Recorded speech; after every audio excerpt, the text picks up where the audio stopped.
देखिए हर खबर यहीं पर, सब्सक्राइब कीजिए TV9 भारतवर्ष। आपको दिखाते हैं भारत चाइना फेस ऑफ को लेकर इस वक्त की बड़ी खबरें कौन सी हैं। इंडिया चाइना फेस ऑफ, चीन में घायल हुए 76 भारतीय जवान खतरे से बाहर, जल्द वापस लौटेंगे ड्यूटी पर। भारत चीन के बीच 6 घंटे चली मेजर जनरल स्तर की तीसरी मीटिंग, कई मुद्दों पर सहमति, सूत्रों के मुताबिक आने वाले दिनों में और भी बैठकें होंगी। आज पीएम मोदी ने सर्वदलीय बैठक बुलाई है, भारत चीन संबंधों पर चर्चा होगी। पीएम मोदी की चीन को चेतावनी, कहा देश के जवानों का व्यर्थ नहीं जाएगा बलिदान।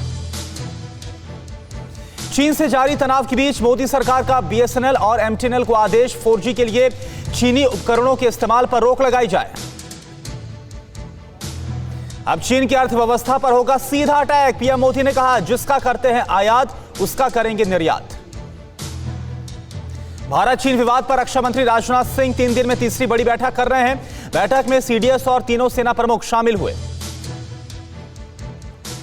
भारतीय सेना ने गलवान झड़प में जवानों के गायब होने को सिरे से खारिज किया है, कहा कोई भी जवान हमारा लापता नहीं है। चीन पर भारत का बड़ा बयान, गलवान घाटी झड़प पूर्व नियोजित साजिश, सीमा पर शांति जरूरी लेकिन देश की संप्रभुता से कोई भी समझौता नहीं होगा। भारत चीन के तनाव के बीच अमेरिका के राष्ट्रपति डोनाल्ड ट्रंप द्वारा मुस्लिम उइगर को लेकर कानून पर किए हस्ताक्षर का चीन ने विरोध किया है। चीन ने कहा कि अमेरिका उनके मामलों में दखल दे रहा है। गलवान घाटी में हिंसक झड़प को लेकर पूरी दुनिया में चीन की किरकिरी हो रही है। इस मसले पर रूस के विदेश मंत्री और रूस में भारतीय राजदूत डी बाला वेंकटेश के बीच बातचीत हुई है। चीन से तनाव के बीच केंद्रीय मंत्री रामदास अठावले का बयान सामने आया, चाइनीज खाने और रेस्तरां का भी बहिष्कार किया जाए। सेना प्रमुख नरवणे ने लद्दाख में शहीदों को श्रद्धांजलि दी, कहा बेकार नहीं जाएगा बलिदान। गलवान घाटी में हिंसक झड़प के बाद भारतीय नौसेना को हिंद महासागर क्षेत्र में अपनी सतर्कता बढ़ाने को कहा गया है। रेलवे ने चीन की कंपनी को दिया गया 470 करोड़ का ठेका रद्द किया, खराब परफॉर्मेंस के आधार पर यह फैसला हुआ। राहुल गांधी के बयान पर विदेश मंत्री एस जयशंकर का जवाब, गलवान में सैनिकों के पास थे हथियार लेकिन संधि के चलते नहीं कर सकते थे इस्तेमाल। गलवान घाटी में हुई झड़प के बाद भारत के सख्त रवैये से चीन घबराया हुआ है। चीन के विदेश मंत्रालय की तरफ से दावा किया गया कि भारत चीन बॉर्डर पर हालात स्थिर हैं और नियंत्रण में।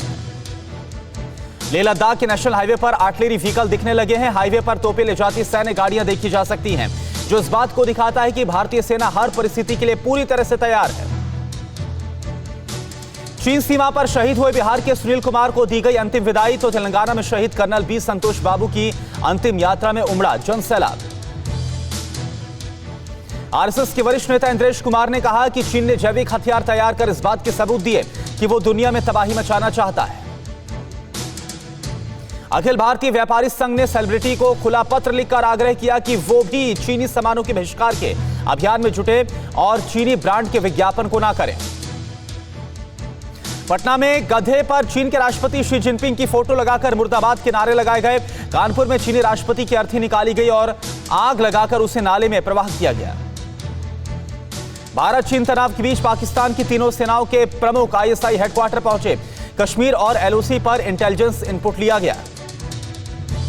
खुफिया एजेंसियों ने लोगों को चाइनीज मोबाइल ऐप इस्तेमाल न करने की सलाह दी है।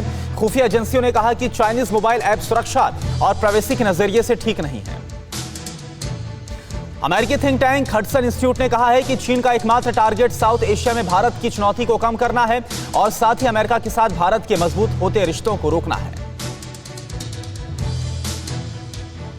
फिक्र आपकी, सोमवार से शुक्रवार रात 9 बजे सिर्फ TV9 भारतवर्ष पर।